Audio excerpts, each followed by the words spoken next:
আসসালামু আলাইকুম বন্ধুরা। অনেক সময় আপনাদের নেটে অনেক সমস্যা হয়। আপনি যখন আপনার আইএসপি কিংবা আপনাকে যিনি ইন্টারনেট সার্ভিস প্রোভাইড করেছেন ওনাদেরকে যখন ফোন দেন, ওনারা বলে যে আমাদের এন্ড থেকে সব কিছু ঠিক পাচ্ছি ভাইয়া, আপনার এন্ডে একটু চেক দিয়ে দেখবেন আপনার সব কিছু ঠিক আছে কি না, মানে আপনার রাউটারে কোনো সমস্যা আছে কি না এই বিষয়টা ওনারা বলে। তো আপনার রাউটারে কোনো সমস্যা আছে কি না এটি আপনারা কিভাবে বুঝতে পারবেন? সেটি বোঝার জন্য হচ্ছে আপনার গুগল প্লে স্টোরে চলে যাবেন, যে আপনার রাউটারে কোনো ইস্যু আছে কি না। এটা এখান থেকে লিখবেন PING পিং, লিখে সার্চ দেবেন। দিলে প্রথমে যে অ্যাপ্লিকেশানটা চলে আসবে এই অ্যাপ্লিকেশানটা ডাউনলোড করে নেবেন। হ্যাঁ, আমার যেহেতু ডাউনলোড করা আছে আমি এটি ওপেন করছি। ওপেন করার পরে এইখান থেকে আপনি চাইলে আইপি সিলেক্ট করতে পারেন। আপনার রাউটারের যে লোকাল আইপিটা আছে এখানে সব রাউটারের লোকাল আইপিটা এখানে পেয়ে যাবেন। আপনি লোকাল আইপিটা এখান থেকে আপনি সিলেক্ট করে নেবেন, কিংবা আপনি গুগলের কোনো সার্ভিসে প্রবলেম হলে গুগলে, তো আমি হচ্ছে রাউটারের সমস্যা আছে নাকি সেটা আমি আপনাদেরকে আগে জানাবো। তার জন্য এখানে আপনার রাউটারের লোকাল আইপিটা সিলেক্ট করে নেবেন। তো আমি এখন যেটা ব্যবহার করতেছি, আমি এখন কানেক্ট আছি টেস্ট 2। আমি আপনাকে রাউটারটা দেখাই। আমি যে নেটিস্টের একটা 4 ফুটিয়ালা রাউটার, মডেলটা আমার সঠিক মনে নাই। আচ্ছা, ডুয়েল ব্যান্ডের রাউটার, এই রাউটারটা আমি ব্যবহার করতেছি। এই রাউটারটার লোকাল আইপি হচ্ছে 1.1 192.168.1.1। তারপরে এখানে 100 আছে, 1000 আছে, ওইটা 100 করে দিবেন। দিয়ে পিংকে ক্লিক করবেন। ক্লিক করার পরে এখানে দেখেন এই যে পিং টেস্ট, হ্যাঁ, এখানে 100% দেখাচ্ছে। তার মানে আপনার এখানে কোনো প্যাকেট লস নেই, মানে আপনার রাউটারে কোনো ইস্যু নেই। এটা যা আছে সেটা হচ্ছে আপনার আইএসপি এন্ড থেকে কোনো ইস্যু হইতে পারে। তবে আইএসপি এন্ডে সবসময় অনেক ইস্যু থাকে না, অনেক সময় দেখা যাচ্ছে আপনি যে ওয়েবসাইটে হিট করতেছেন ওই ওয়েবসাইটেরও প্রবলেম হইতে পারে।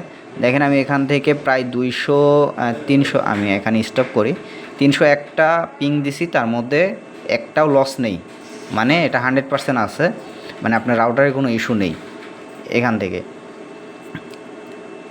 আর আমি আপনাকে আরেকটা দেখাই, সেটা হচ্ছে তখন আপনি আপনার আইএসপিকে বলতে পারেন যে ভাই আমার রাউটারে কোনো ইস্যু নেই। আর যখন দেখবেন ওইখানে লস আসতেছে, কিংবা আমি এখানে দেখাই, এখানে যে পিঙ্ক এমএস, এই যে লাস্টে যে সংখ্যাগুলো 1.51 যে নাম্বারগুলো আছে, এই নাম্বারগুলো যদি দেখেন বেশি বড় বড় সংখ্যা 200, 300, 400, 500 দেখাচ্ছে, তখন বুঝতে হবে যে আপনার রাউটারের ওয়্যারলেসে কোনো সমস্যা আছে, মানে আপনার রাউটার থেকে আপনার ফোন পর্যন্ত যে নেটটা আসতেছে এখানে কোনো সমস্যা আছে। হ্যাঁ, তো এখান থেকে আমি আমার আরেকটা রাউটার কানেক্ট করি। একটা রাউটার কানেক্ট করার পরে এখানে আমি রাউটারের আইপিটা দিব, লোকাল আইপি যেটা, এই রাউটারের লোকাল আইপিটা একটু ভিন্ন, 172.116.0.1।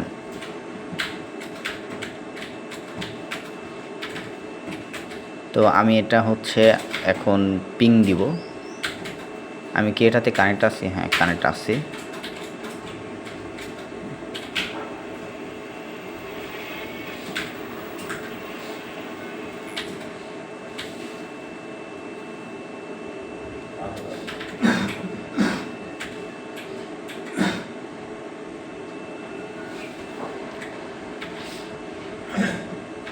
দেখেন আমি আপনাকে আচ্ছা স্টপ করি। আমার এই রাউটারটা হচ্ছে একটানা আপনার 4 দিন ধরে চালু আছে। হ্যাঁ, আর এটা হচ্ছে আমি রাউটারটা দেখে, এটা হচ্ছে নেটিস্টের ওই যে 3 ফুট ওই রাউটারটা একটানা 4 দিন ধরে চালু আছে এই রাউটারটা। দেখেন এখানে ল্যাটেন্সি কিন্তু এর হাই হয়ে গেছে, দেখেন 339, 583, এই যে বড় বড় সংখ্যাগুলো, এইটা যখন আসে তখন হচ্ছে আপনার ওই রাউটারের সমস্যা, মানে আপনার ওয়্যারলেসের সমস্যা। এটা কিন্তু রাউটারের লোকাল পিঙ্ক, এটার সাথে কিন্তু আমাদের নেটের কোনো সম্পর্ক নাই। এটা হচ্ছে মানে আপনাকে যে ইন্টারনেট প্রোভাইড করছে ওনাদের কোনো সম্পর্ক নাই। এটা হচ্ছে আপনার রাউটার থেকে ওই ওয়্যারলেসটা আপনার ফোন পর্যন্ত কানেকশন ঠিক মতন আসতেছে কি না, রাউটার থেকে আপনার ফোন পর্যন্ত যদি কানেকশন ঠিকভাবে না আসে তাহলে আপনার যারা ইন্টারনেট সার্ভিস প্রোভাইড করছে ওদের ওখান থেকে আপনার মোবাইল পর্যন্ত কীভাবে সার্ভিস ঠিক পর্যন্ত ঠিকভাবে আসবে তাই বলেন। এখানে দেখেন 3টা হচ্ছে প্রবলেম দেখাইছে, যদি এখানে 100% দেখাচ্ছে মানে লস নাই, কিন্তু এই যে বড় পিং যেটা আসছে এই বড় পিংয়ের কারণে আপনার দেখা যাচ্ছে ভিডিও দেখতে দেখতে হঠাৎ করে একবার ঘুরে উঠছে, কিন্তু আপনি মনে করবেন যে কিছুই সমস্যা নাই, অথচ অনেকে কমপ্লেন করে না ওইসব ওরকম হইলে। যখন লস হয় তখন ভিডিও অনেকক্ষণ ভর ঘুরে, 1 সেকেন্ড 2 সেকেন্ড ঘুরে দেখা যাচ্ছে, তখন যখন বেশি লস থাকে। আশা করি আপনারা বুঝতে পারছেন। এখান থেকে আপনারা চাইলে গুগলেরটাও চেক দিতে পারবেন, এই যে 8.8 গুগলের কোনো সমস্যা আছে কি না এখান থেকে সবগুলা। ভিডিওটা অনেক বড় হয়ে গেছে, অনেকের হয়তো মাথার উপর দিয়ে গেছে একেবারে। তবে আমি যেভাবে বললাম এখানে আমি এই যে 1.1 দিলাম, আপনার টিপি লিঙ্ক রাউটারের ক্ষেত্রে কিন্তু 172 আমি দেখাই এই যে 172 168 0.1 প্রত্যেকটা রাউটারের ক্ষেত্রে এটা আইপি চেঞ্জ হয়, মানে আপনার রাউটারের পাসওয়ার্ড চেঞ্জ করতে যেটা দিয়ে ঢুকেন আপনি ওইটা এখানে লিখবেন, লিখে 100 দিয়ে পিং টেস্ট দিবেন, তাহলে আপনি বুঝতে পারবেন যে আপনার রাউটারে কোনো ইস্যু আছে কি না। ভিডিওটা অনেক বড় হয়ে গেছে, আশা করি বুঝতে পারছেন। আর যদি না বুঝতে পারেন আমাকে ফোন দিবেন কিংবা আমাদের অফিসের নাম্বারে ফোন দিবেন।